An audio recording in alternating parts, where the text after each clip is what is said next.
婚礼当天，未婚夫初恋滚下婚礼楼梯，全场宾客尖叫四起，而我却站在原地拍手轻笑。好戏开演了。谢小姐，我知道我不该出现，不该来祝福你们。我知道你一直讨厌我，可我只是站在这里而已。你为什么要狠心把我推下楼梯？嫂子，出事了！婚礼戒指盒落在2楼贵宾休息室，司仪催着开场，再晚仪式就彻底延误了，你快去拿。念念，裴家少奶奶的位置我从来只属一米，她算什么东西，也想进我裴家的门？一会儿你只需按我说的做，事成之后，我让我们家小周风风光光娶你进门。好的，伯母。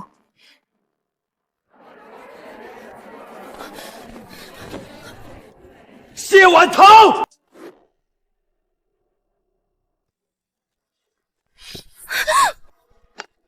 立刻给念念道歉，现在，马上！道什么歉？你亲手把她推下楼梯，害她摔成重伤，你还敢问我道什么歉？我的天，婚礼现场当众推人，这新娘也太恶毒了吧！难怪裴家一直不满意这门亲事，心胸也太狭隘了，连前任送祝福都容不下。神州哥，你别生气，别怪谢小姐，是我不自量力，是我不该回来打扰你们的婚礼，一切都是我的错。谢婉棠，今日两家联姻，全江城的名流权贵尽数在场，你为一己私怨当众伤人，搅乱仪式，毫无格局。所以伯母，您全程没有亲眼看到过程，只看见他哭泣倒地，就直接认定是我动的手。人重伤在地，这还不算铁证，立刻低头道歉，平息风波。丢人你也不看场合。情念只是单纯来送上祝福，毫无半点恶意，你却咄咄逼人，狠心伤人。谢婉棠，你怎么如此冷血刻薄？道歉没问题，但我这人从不为没做过的事认错。你口口声声的说是我推的你，那就麻烦苏小姐当着全场宾客、所有合作方的面，完整复刻一下我站在哪级台阶，用哪只手推在你哪个位置，你又是如何从楼梯滚落的。苏小姐，你口口声声说是我推的，那麻烦你再摔一次。谢婉棠，你到底是什么意思？当众刁难一个受伤的人？我不用你真的摔下去博同情，你只需要指清楚，刚才你站在哪一级台阶，我站在哪，我哪只手碰到你推在你身上哪个位置，你又是怎么滚落楼梯的？敷衍不了，就别着急给我定罪，逼我道歉。说不出来，他刚刚摔下楼受了惊吓，心神未定，你非要逼他说这些干什么？他刚摔完受了惊，既然吓得神志不清，那他怎么能第一时间笃定是我推的他？现在却连我怎么推的都说不清楚。他今天指控的不是我冷眼，不是我争执，是我动手伤人，轻则故意伤害，重则杀人未遂，这是重罪。这么大的罪名，难道连求证复盘的过程都不配拥有？我当时太害怕了，脑子一片空白，我记不清了，对不起，神州哥。记不清我怎么推的你，却清清楚楚记得一定是我推的你。苏小姐，你这记性还真是只会精准抓对自己有利的重点。我当时太害怕了，脑子一片空白，我记不清了，对不起，神州哥。记不清我怎么推的你，却清清楚楚记得一定是我推的你。苏小姐，你这记性还真是只会精准抓对自己有利的重点。这下好戏开场了。他摔得这般严重，你第一时间叫救护车了吗？他当众指控我推人伤人，你报警了吗？现场有人封锁保护吗？酒店监控安排人留存调取了吗？3件事你一件没做，你冲到我面前第一件事却是死死抓着我，逼我给他道歉。你嘴上说担心他，可你心里分明急着给我定罪。神州哥，别为了我和谢小姐争执，今天本该是你们的婚礼，我不想毁掉所有人的喜事。谢小姐，我从来没有招惹过你，实在想不到你会这么厌恶我。我讨厌你，只是单纯情绪。你当众指控我推人坠楼，属于法律层面的故意伤害指控，不要混为一谈，偷换概念。还站着发呆？伤者出现在你们酒店，还指控我蓄意推人坠楼。救护车现场封锁，监控保卷一件不足，后续一旦出现纠纷，你们酒店承担得起全部法律责任吗？是，我马上安排，保安立刻封锁楼梯口。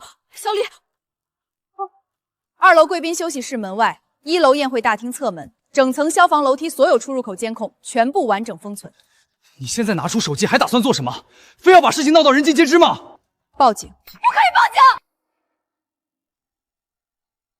神州哥，我不想把事情闹大，今天是你们婚礼，我不希望因为我毁掉你和谢小姐的大喜之日。闭嘴！苏晴念，你刚才当众控诉我推你坠楼毁我婚礼时，没想过事情会闹大。如今我依法报警还原真相，你反倒哭喊不想扩大世面。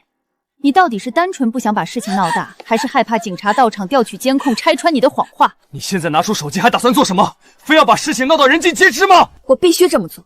因为他刚刚当众揣测指控我杀人未遂。你好，我要报警。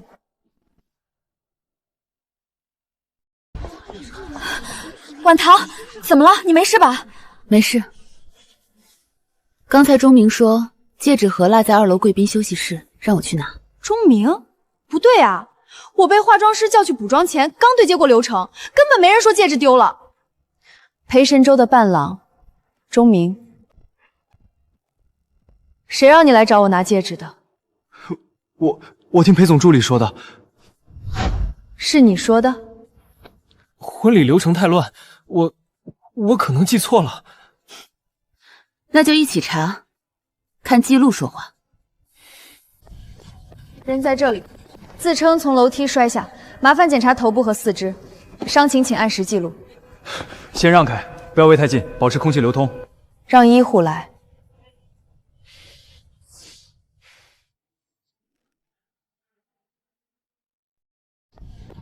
人在这里，自称从楼梯摔下，麻烦检查头部和四肢，伤情请按时记录。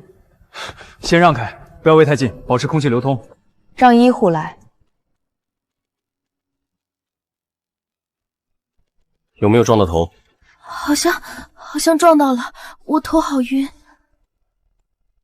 小夏，拿手机录音录像。你干什么？我只是觉得这样很难看。怕什么？你是受害者，刘正对你有利，被推下楼都不怕，怕刘正？初步检查没有明显出血，意识也还清醒，但他自称头晕，手腕、脚踝和腰都疼，最好马上跟我们去医院做进一步的仪器检查。沈哲，我想等警察问完再去。那行吧，你先坐着观察一下，有不舒服立刻说。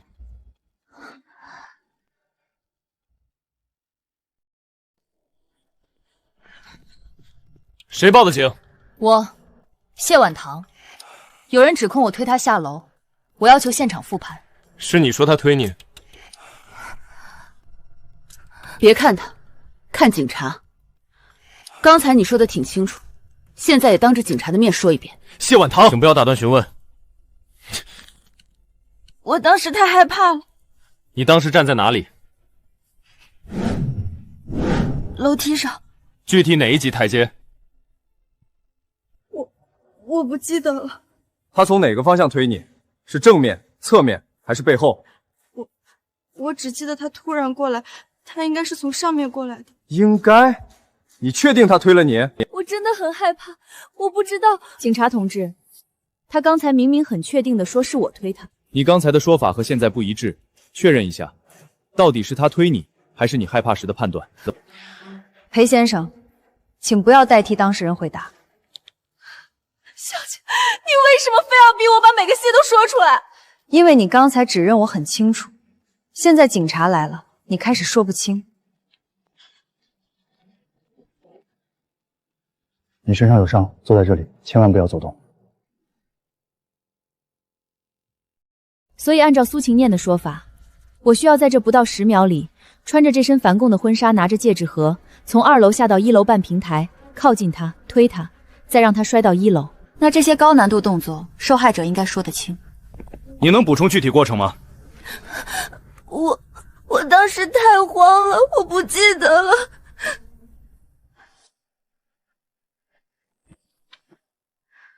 苏晴念是你带上2楼的，戒指在2楼，也是你传给钟明的。他不走正门登记，是你的助理带进来。他上2楼，我也上2楼，你还要说他只是来祝福？裴总，苏小姐说她只想远远看一眼。远远看一眼。闭嘴！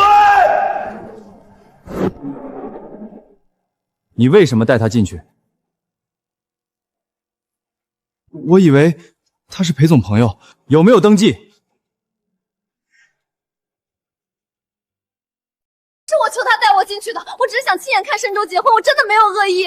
你说你只是想看裴申州结婚，宴会大厅在1楼，礼台也在1楼，你去2楼干什么？请回答问题。我只是看到你穿婚纱，心里太难受了，所以没站稳摔了。所以现在不是我推你，是你自己没站稳。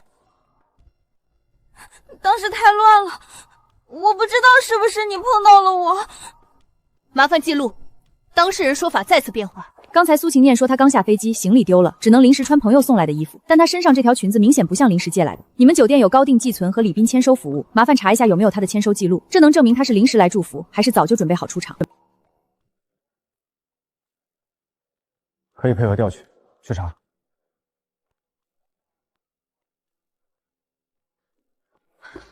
有记录，昨天晚上8点40，酒店礼宾部签收过一个高定礼盒，收件人写的是苏晴念小姐。联系人是谁？是裴总的助理。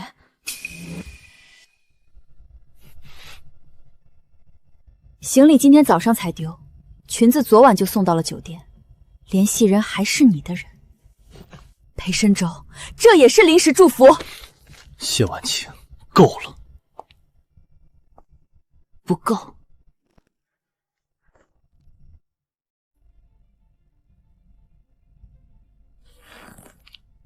裴深舟，你的人又带什么来了？这是裴家的事。不是，从你把我说成嫌疑人的那一刻开始，就不是你裴家的事了。拿来。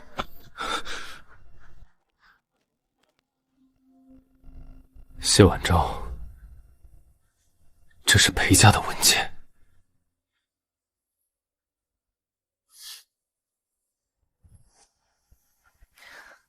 刚才你让我当众道歉的时候，没说这是裴家的私事。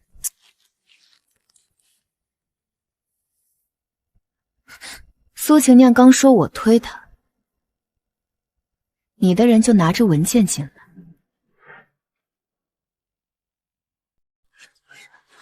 如果这里面和我无关，你藏什么？警察同志，我怀疑这份文件和现场指控有关，它能说明裴家是不是在事实没查清前，就已经准备把责任归到我身上。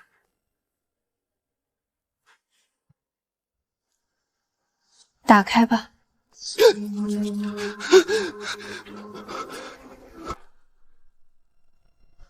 女方重大过错。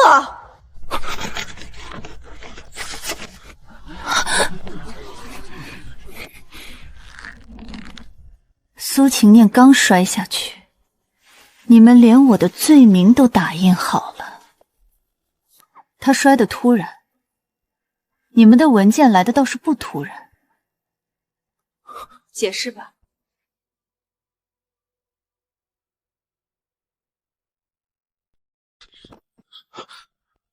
谢婉棠，这是婚礼应急预案。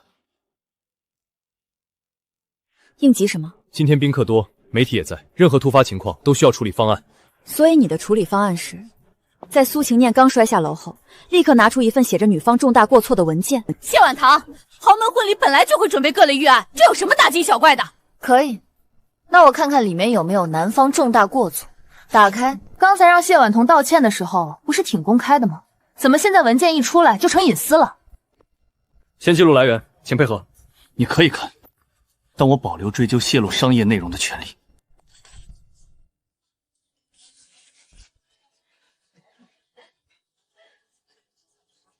附件3，婚约解除及责任划分预案。谢婉长，如因女方谢婉郭个人行为导致婚礼无法继续，男方裴深舟有权暂缓或解除婚约。若该行为构成重大过错，男方不承担婚礼静止所产生的后续费用及合作影响责任。如女方行为引发舆论负面影响，女方应配合男方进行澄清，并承担由此造成的名誉损失。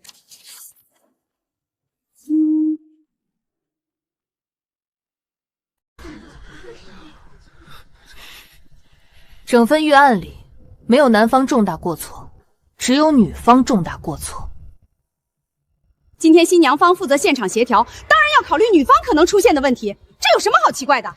婚礼主办是裴谢两家共同署名，酒店、宾客、媒体流程都是双方确认，为什么只考虑女方过失？这份预案的方向很明确了。谢婉棠，你别断章取义。这份文件是在你们酒店打印的吗？如果是在商务中心打印，应该能查记录。查。这是裴家内部文件，谁允许你们查的？苏秦念倒地的时候，你说我是凶手，恨不得让全世界都知道。现在文件出现了，你说是裴家文件。裴深州，事情不能只在你有利的时候公开。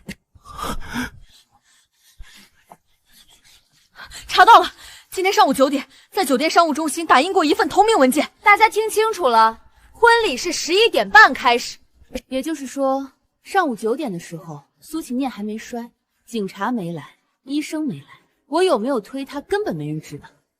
但关于我的重大过失，已经提前打印好了。继续查这份文件的创建时间。谢小姐，这涉及裴氏内部机密文件，不能再查了。你刚才自己说这是应记4案，预案不该怕时间。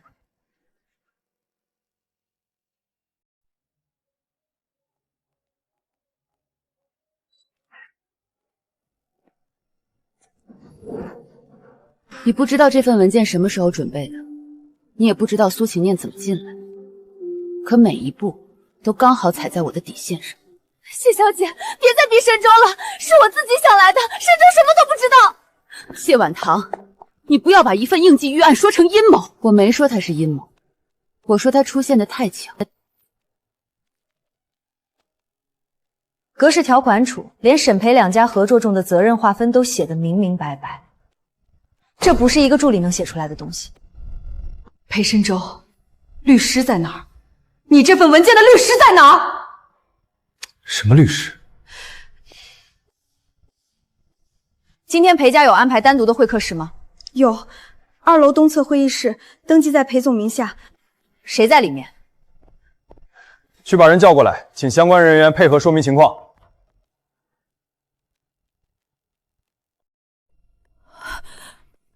深州，你内容要求是什么？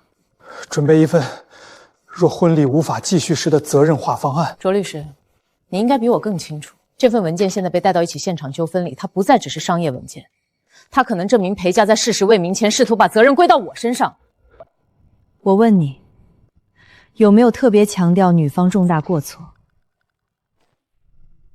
裴深州，你根本不在乎她怎么摔的，你要的是让所有人认定是我推的，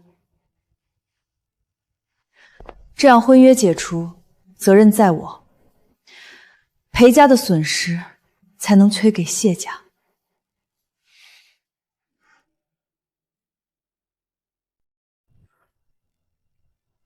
从目前情况看，暂时不能认定谢婉堂有推搡行为。苏小姐如果坚持这个说法，后续可以到派出所补充笔录，并提交证据。就算暂时不能认定是你推的，也不能说明你完全没责任。裴深州，你这是在威胁我。谢婉堂，裴家可以配合调查，但婚礼终止，宾客受惊，合作方在场，这些后果不是一句查清楚就能算了的。现在又成我毁了婚礼。我报警是因为他说我推他，我封现场是因为你们让我道歉，我查文件是因为裴家的人把女方重大过错送到了现场。婚礼不是从我报警开始毁的，是从你的人把他带进来开始。谢婉堂，责任不是你一句话就能定的。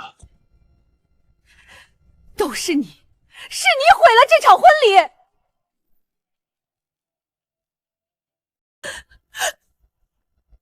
推人不成立，刺激不成立，女方重大过错不成立。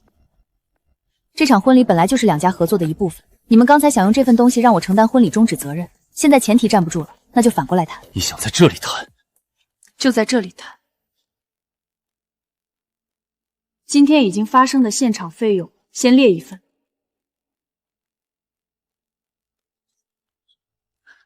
宴会大厅布置、酒水服务、媒体区、主仪式区搭建，还有临时安保，尾款286万。这只是已经发生的，后续改场、宾客安抚、合作损失和名誉损害，由双方律师核定。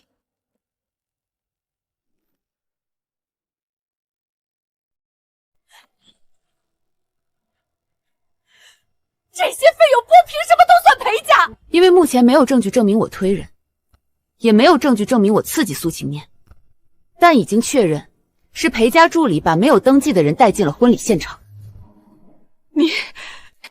也是男方在事实未明前准备并出示女方重大过错协议，所以看清楚清单最后一行，请裴家在责任保留书上签字。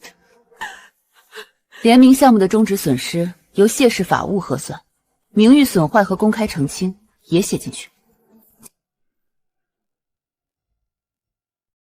谢小姐，现场费用可以列，但责任不能当场定。可以，你们签责任保留书。责任保留书？对，第一，保全所有证据；第二，裴方不得发布任何女方过错声明；第三，现场费用由裴方先行垫付，后续责任由双方律师核定。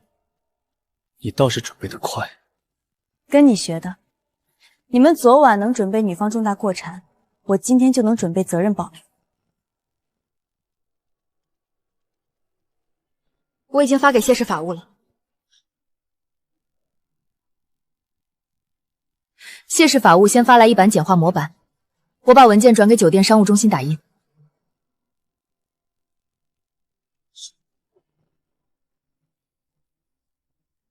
裴总，拿着。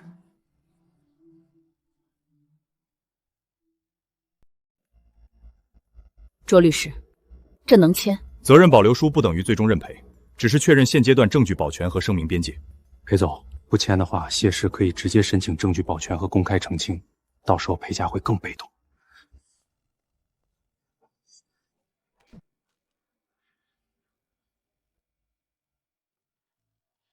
拍照发法务。还有澄清，今晚12点前，男方发布第一版公开澄清，内容包括目前暂无证据证明谢婉堂推人，男方在事实未核定前不得发布女方过错表述，后续配合警方和律师处理，正式责任说明，等双方律师核定后换发。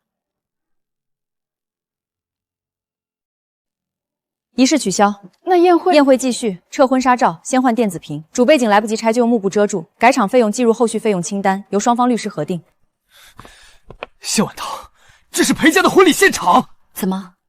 刚才你亲口说婚礼无法继续，那他现在就不是婚礼现场了。按我刚才说的改。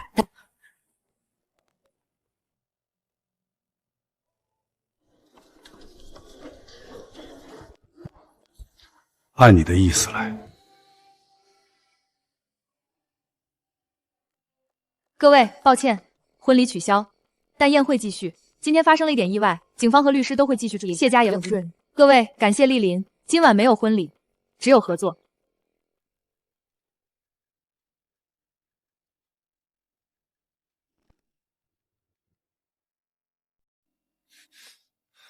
谢婉堂，我那天只是……解释费给律师，道歉发给公众，赔偿打到公司账户。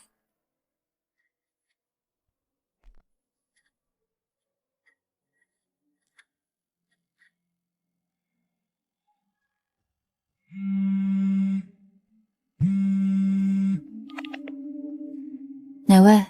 谢小姐，我是林科，做媒体的，你父亲的旧相识。林主编，这么晚找我有公事？今天这场戏很精彩，我刚好在现场，职业习惯，机器一直开着。裴深州怎么逼你低头？他家法务怎么掏出那份提前备好的预案？我这里一帧没漏，全拍下来了。原件在哪儿？我的工作室。发个定位，我10分钟后到。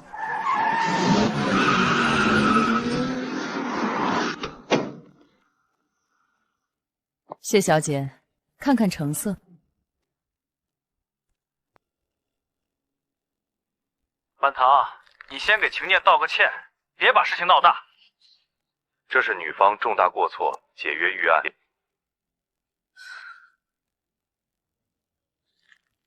画质很清晰，收音也无可挑剔。裴家现在肯定在连夜找公关，准备把悔婚的脏水全泼到你头上。这份录像就是反击的核弹。林主编，开个价吧，买断这份素材需要多少钱？谢董当帮过我大忙，这算我还他的人情。东西可以无偿给你用，但我得确认你的态度。我手里有全程录像，你说发不发？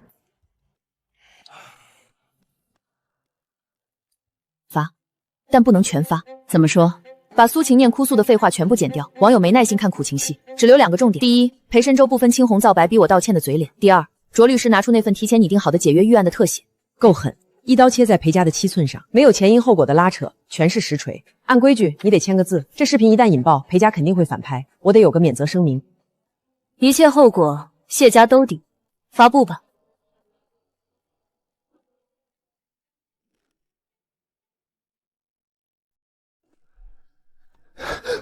裴总，出大事了，你快看！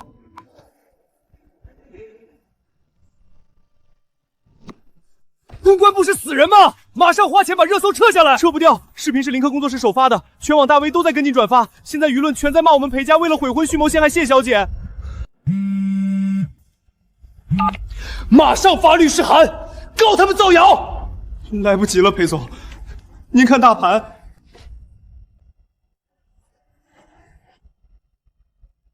开盘不到半小时，我们的股价已经彻底跌停了，董事会的电话都打到我这里来了。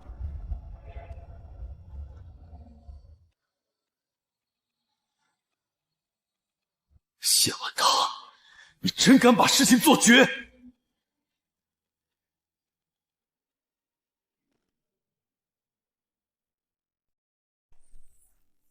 撤热搜！我说了，不惜一切代价把热搜撤下来！公关部都是死人吗？慌什么？裴家的天还没塌。妈，股价已经跌停了，那个视频把我们钉死在预谋毁约上，现在全网都在骂裴家。既然他想玩舆论，我们就陪他玩到底。我已经让公关部发通稿了，就说谢婉堂婚前长期对你冷暴力，性格凉薄，是个没有感情的机器。苏晴念的出现完全是因为你在这段联谊里窒息太久。这能行吗？网民最喜欢看反转，只要把水搅浑，把他塑造成一个冷血的施暴者，你就是受害者。太不要脸了！婉堂，裴家居然买水军造谣你婚前冷暴力。谢婉堂性格凉薄，逼疯未婚夫，现在网上风向全变了，一堆人在同情裴神玉，说你是个冷血怪物。意料之中，裴家除了泼脏水，也拿不出实质性的证据。可是假料铺天盖地，我们总不能干看着吧？卓律师，我让你保管的东西还在吧？谢小姐，您交代的事情我不敢怠慢。这是婚礼当天裴总亲手签名的原件。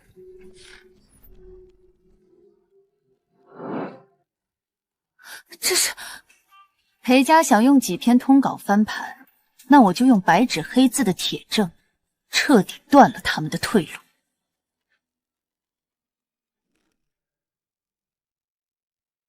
裴家想用几篇通稿把黑的说成白的，那就让他们看看什么叫求锤得锤。谢小姐，这份责任保留书上有裴代亲笔签名和私人印章，一旦发给财经媒体，裴氏的信誉会遭到毁灭性打击。发送。发出去了，国内前10的财经媒体全部接收。婉堂，这下裴深州的假料彻底站不住脚了。这只是第一步，走，去裴氏。你们公关部是干什么吃的？一份扫描件就把你们吓成这样，马上发声明说那是谢婉彤伪造的。可是夫人，那上面的签名……扫描件能算什么证据？P 图谁不会？咬死文件造假，把水搅浑。立刻用官微发声明，就说谢婉堂提供的扫描件系伪造，裴氏将追究其法律责任。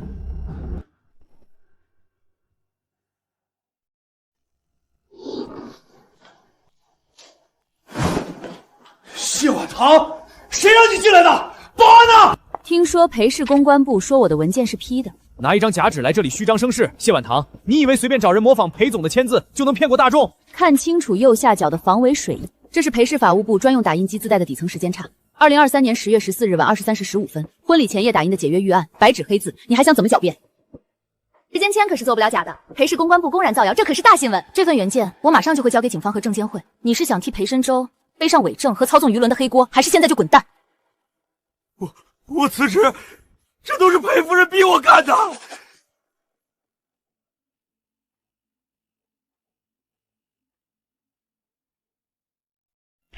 各位媒体朋友，针对裴氏公关部昨日散播的所谓谢家伪造证据一说，我今天只做这一次完整回应。左边是裴沈周先生在婚礼现场亲笔签署的责任保留书，右边是裴氏法务部起草女方重大过错解约预案的系统时间串。时间显示，这份预案建立于婚礼前夜的晚上11点40分。谢小姐，裴氏之前坚称这些都是您为了掩盖推人性行而捏造的，您怎么证明原件的真实性？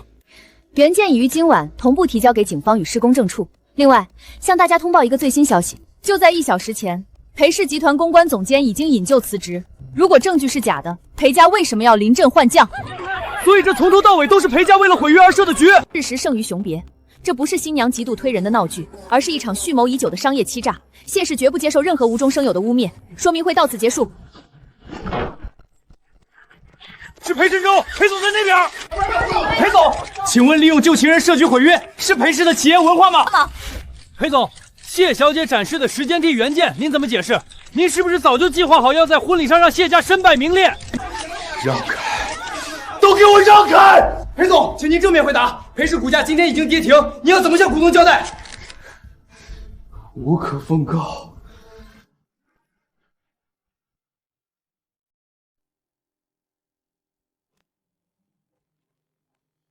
舆论已经彻底翻盘，裴氏的股价开盘就跌停了。你这招釜底抽薪够狠。这只是裴深州咎由自取，但我总觉得这件事还没完。裴家现在自顾不暇，还能翻出什么浪？苏秦念回国的时间太巧了，那个我裴归带拽天在几年前为准备好的解约预案，怎么能他可以把时机卡得做得这么准？你的意思是，他背后有人指使？查一下苏秦念回国前3个月的账户流水，还有他接触过的人，我要知道他到底是谁的棋子。交给我，最迟今晚给你结果。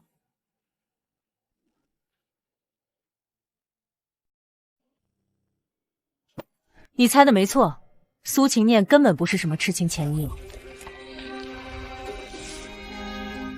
他回国前1周，海外账户突然收到了一笔300万的汇款，汇款方是一家注册在开曼群岛的空壳公司。这个人是谁？富士集团海外拼购部的副总。苏秦念回国前和他秘密见过3次面。富士集团，裴家最大的竞争对手。难怪裴深州以为苏秦念是为了旧情回来抢婚，其实人家只是拿钱办事。富士想借婚礼搞垮裴家的声誉，顺便破坏谢裴两家的联姻，你差点成了他们2大集团博弈的炮灰。拿我谢婉堂当枪使，富士打错了算盘。证据链已经完整，苏秦念的底牌彻底漏了。既然苏秦念是富士花钱买来的炸弹，那这笔账就该找真正的主子算。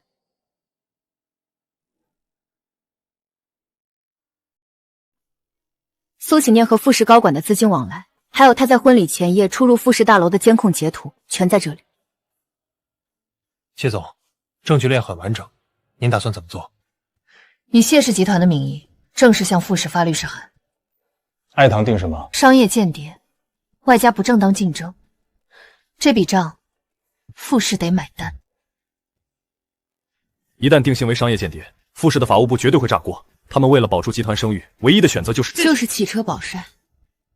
我要逼富士亲手把苏秦念这枚棋子碾成粉末。李特助，谢婉堂查到我头上了，你们答应过会保我的，尾款什么时候打过来？我要马上出国。苏小姐，我听不懂你在说什么。富士与你没有任何业务往来，请不要再打来了。喂，过河拆桥是吧？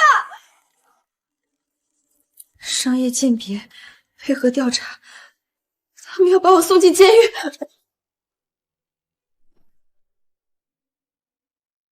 用公司官微发澄清声明，按谢婉涵当初在婚礼上要求的条款一字不落，向谢家公开道歉。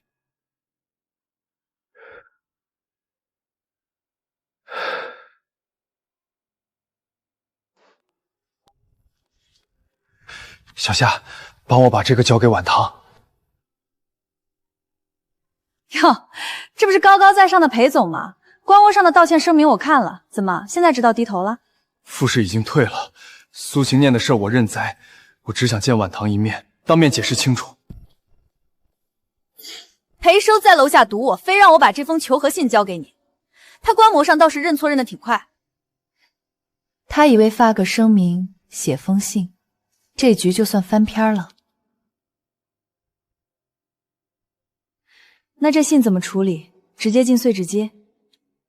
不用。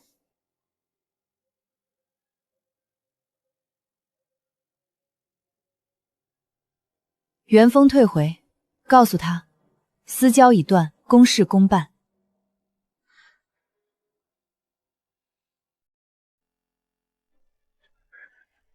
夏夏，帮我跟婉棠说一句，我就见他5分钟，只要5分钟，我当面向他解释清楚。裴总，谢总便签写的不够清楚吗？4个字，您是哪个字不认？我知道他还在气头上，我就在这里等他下班，等到他愿意见我为止。您随意，谢氏大门敞开，您愿意当免费的门神，我们求之得。婉棠，整整3个小时了，裴深州还在楼下大门口站着，现在大理全是我们公司的员工，在家影响太热了，要不要我叫保安强行把他轰走？不用，他想演深情戏码，谢氏不提供舞台。那他一直堵在正门，你待会儿怎么下班？谢氏又不是只有一个出口。通知司机把车开到 B3 专属通道，我从地下车库走。明白。这位先生，您别等了，我们大楼的行政班已经全部下班了。谢婉婷呢？谢总还没下来。谢总2个小时前就从地下3层的专属车库坐车离开了。您在这儿守着正门是怎么着的？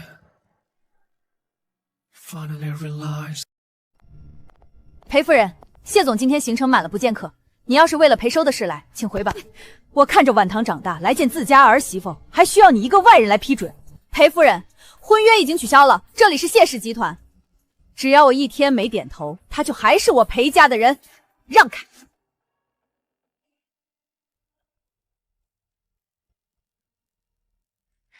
裴夫人，谢氏的安保看来需要整顿了。婉棠，深州在你楼下站了一整天，连口水都没喝。年轻人受点教训是应该的，但你该消了吧。裴夫人说是来谈公事，请出门左转找谈私事。我们之间已经没有私事可谈。你非要把事情做得这么绝，婚礼上的闹剧，深州已经公开认错了，你还要把裴家逼到什么地步？逼婚礼前夜拟定解约预案，纵容外人带苏庆念入场，把脏水泼到我头上。裴夫人，到底是谁在逼谁？你非要把事情做得这么绝，婚礼上的闹剧，深州已经公开认错了，你还要把裴家逼到什么地步？逼婚礼前夜拟定解约预案，纵容外人带苏庆念入场，把脏水泼到我头上。裴夫人，到底是谁在逼谁？谢婉棠，你别敬酒不吃吃罚酒，你以为你手里捏着点证据就能把裴家踩在脚下？我只认事实，事实就是裴家违约在先，构陷在后。事实？好，那我们就来谈谈事实。你真以为谢氏能有今天的风光，全凭你们谢家自己的本事？做人不能忘本。当年要不是我们裴家提手提血，给你们谢氏注入资金和人脉，你们谢氏早就破产清算了。没有裴家，就没有今天的谢氏。你现在拿这点小事来跟我算账，你对得起裴家对你们的恩情吗？裴夫人，既然您要谈两家的历史渊源，为了避免日后在媒体或法庭上出现记忆偏差，我们还是留个底比较好。婉棠，你这是什么意思？长辈跟你谈心，你还要录音，你防呢？您刚才提到了提携商业，涉及企业的历史里往来，严谨，请继续。好，录就录。如果谢氏裴家注资3000万，你们能挺过那一关？你现在翅膀了，连这点救命之恩都不认了。您说的是5年前的城南项目，裴家确实注资了3000万。但作为交换，谢让出了该项目40%的利润，并且在随后的3年里，以低于市场价15%的价格为裴氏优先供应原材料。所有的账目、合同白纸黑字，银货两修。谢氏付出的回报远超那3000万的商业利息。这场等价的利益交换，不是裴家捐赠。你以为没我们胜顺利拿到后续的批文？批文是谢氏团队熬了3个月跑下来的。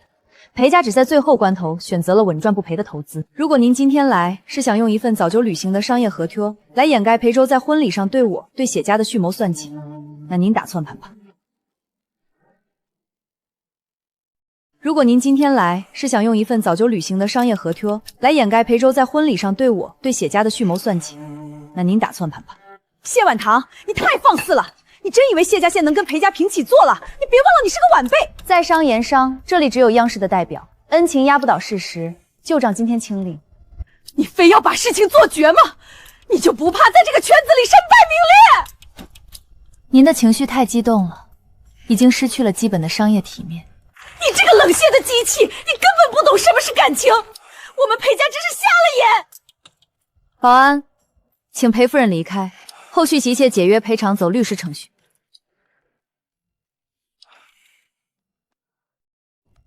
意料之中，情感牌打不通就开始卖惨。这是刚才裴夫人亲口承认提携之恩是无稽之谈的录音原件。明白。备份2份，一份作为法务部核心证据归档，另一份立刻同步给公关部。如果裴家把通稿发出来，我们怎么应对？只要他们敢发一个字，立刻把这段录音连同之前的解约预案一起全网公开。我要让裴家的舆论试探，连水花砸不出来。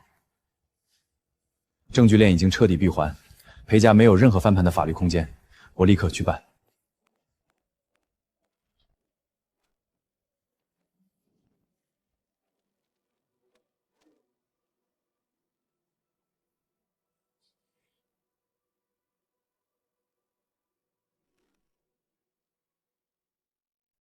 谢小姐，不是我们3家不给谢董面子，今天裴家闹出这么大的丑闻，谢氏正处在风口浪尖，这合作的风险我们不得不重新评估。张总，风口浪尖就是最大的免费流量，流量是双刃剑，裴家如果反还有业务筹码，他们的底牌已经被我全部封死，现在全网都在关注谢氏的下一步动作，这份关注你们花几千万公关费都买不到。谢家全资兜底，按晚唐的意思办。谢小姐，希望你的商业直觉和你的手腕一样准。合作愉快，夏夏准备控场。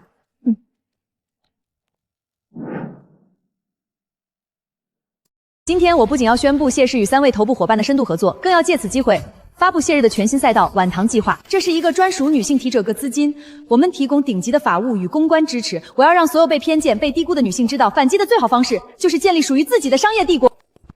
首期资金池已经到位，欢迎各位评估。陈总，热搜已经爆了，晚唐计划的搜索量10分钟内破了1000万，行业里好几家机构都在打听他们的入驻门槛。把私人恩怨包装成女性独立的新赛道，谢晚唐这有牌打得真漂亮。那我们这么大的一块新蛋糕，他谢家一口吞下去也不怕撑死。去查清楚他们首批接触的团队名单。谢晚唐想做孵化画，那我们就去他的池子里捞几条最肥的鱼。城南的孵化基地拿下了，首批3个女性创业团队的入驻协议也全部签完。但谢晚唐，你这扩张节奏太疯了，照这么个烧钱法，咱们账上流动综期最多撑半个月。这是总部刚下发的红头文件，我爸批了存资兜底，下午第一笔准资金就会进公账。谢董这定海神针绝了，行，资金没问题，那我就放开手脚，按最高规格去砸资源了。告诉入驻团队，谢氏给足底气，但考核标准绝不降低。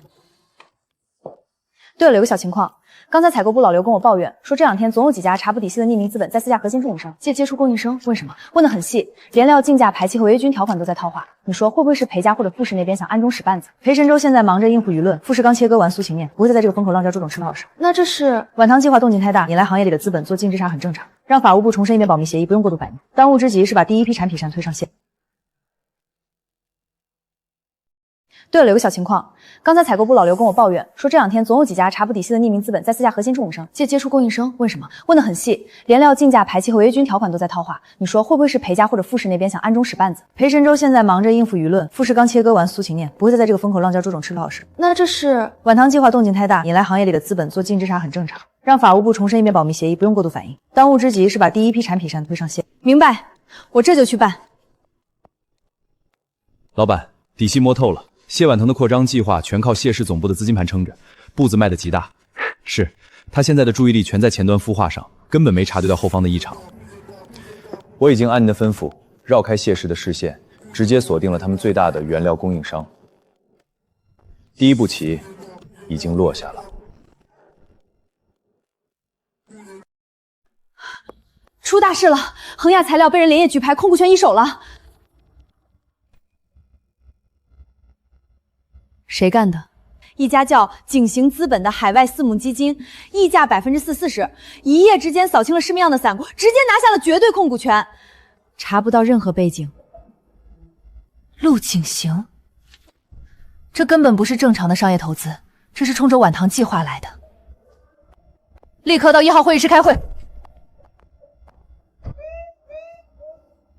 情况大家都清楚了，恒亚那边现在什么态度？无限期暂停所有对外供货协议。是要我们的命！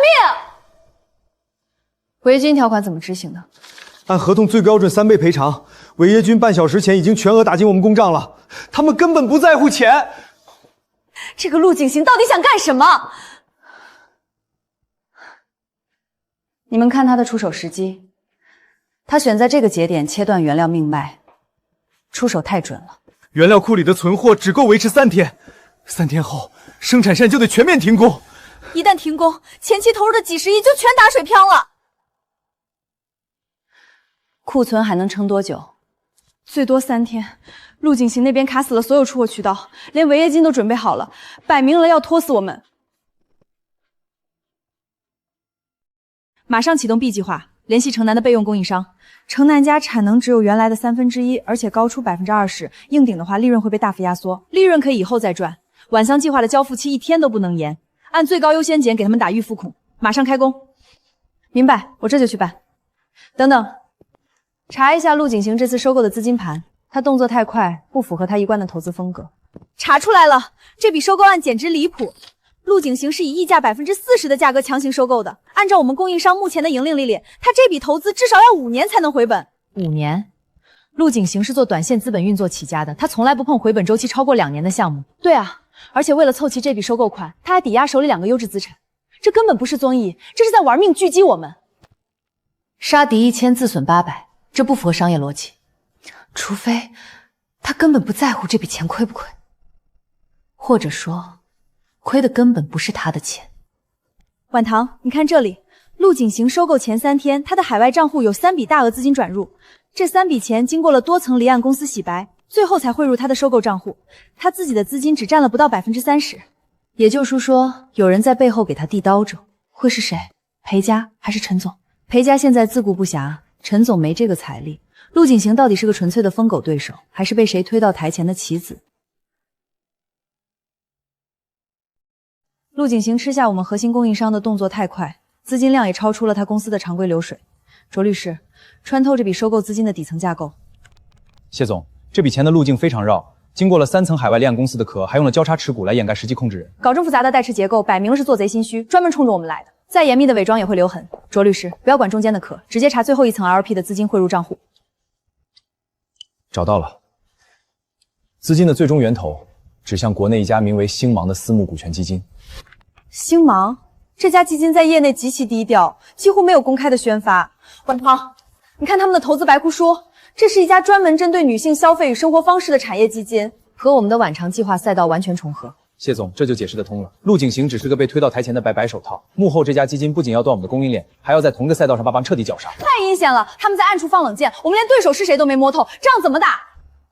既然赛道重不住，想用断供逼我低头，做梦。晚唐，你打算怎么反击？被动应招不是我的规矩。既然他们想控制中流供应商卡我的脖子，那我就直接掀了这盘棋。小夏，立刻整理所有上游原材料企业的核心名单，明天一早我要主动出击。王总，陆景行靠着星芒基金的钱，高价收购了中游供应商，想掐断我们的生产线。这是上游原料厂的联合入股协议，签了它，我们直接从源淘货。谢总，越过中游直接入股上游，这资金盘子可不小，风险太大了。风险？把命脉交到陆景行2家核心合作方，3家联合出资，谢氏兜底。王总，算算账吧，直接从源头，成本比之前低2成。现在不入局，以后连汤都喝不上。签了字，以后谁也卡不了我们的脖子。不签，谢氏立刻更换合作伙伴。谢总，身家性命都压你这儿了。晚唐，搞定了。3家合作方的资金全部打入雇佣账户，上游原料厂的控股权已经完成交割，通知所有生产线立刻对接上游源头。从今天起，陆景行手里那家中游供应商，我们一根线都不要。他想断我们的链，我们就直接把他的桥给拆了。我看他手里那些高价货卖给谁。你说什么？谢晚堂联合别人把上游源头给买了？是，他们直接越过了我们。现在谢氏生产线全速运转，根本不需要经过我们的中游厂。我们为了卡他，高价囤的那些中游铸件呢，一张订单都接不到，库存全部爆仓。陆总，星芒基金那边刚刚发了催款函，我们为了收购中游借的过桥贷款到期了，现在货卖不出去，资金全被死死套住，我们的账上没钱了。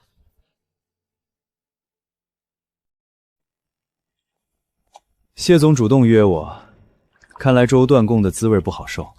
这杯茶，算我给你压惊。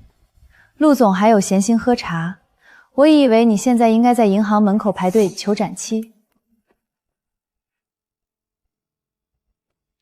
谢总真会开玩笑，我手里握着你需要的供应商资产，该着急的是你。小夏，陆总，看看清楚，这是我们谢氏昨天刚签的上游原料企业控股协议。你花高价囤积的中油库存，现在没有上游原料支撑，就是一堆废铁。更不巧的是，你为了吃下这些资产，用了3倍杠杆。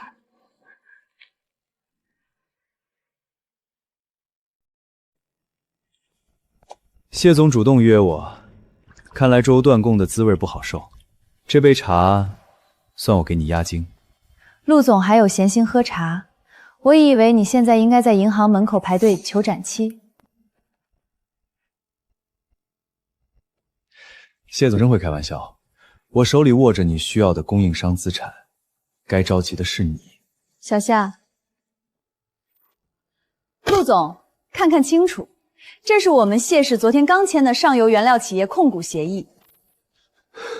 你花高价囤积的中油库存，现在没有上游原料支撑，就是一堆废铁。更不巧的是，你为了吃下这些资产，用了3倍杠杆。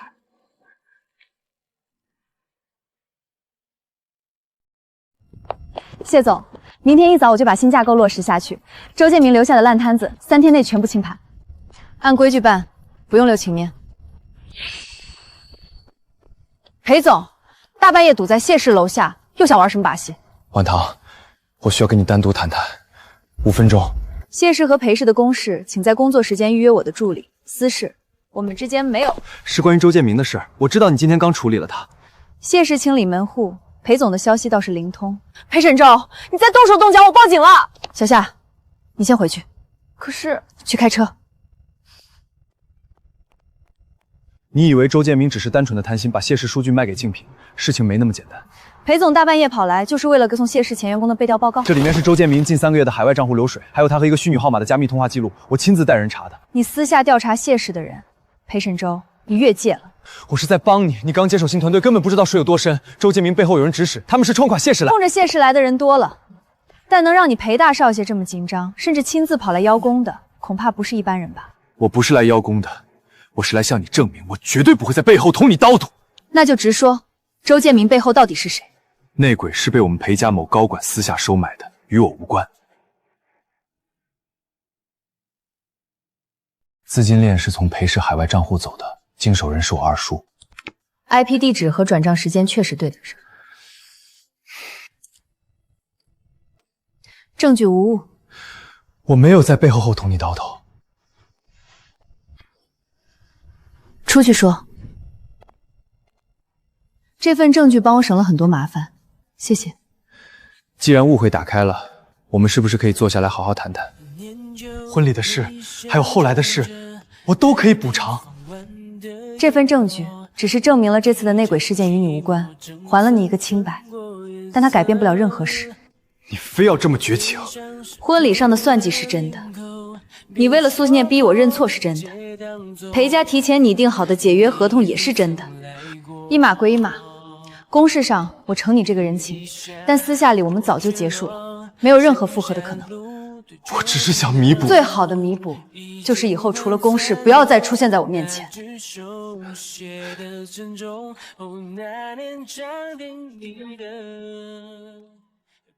感谢各位出席晚唐计划的启动仪式。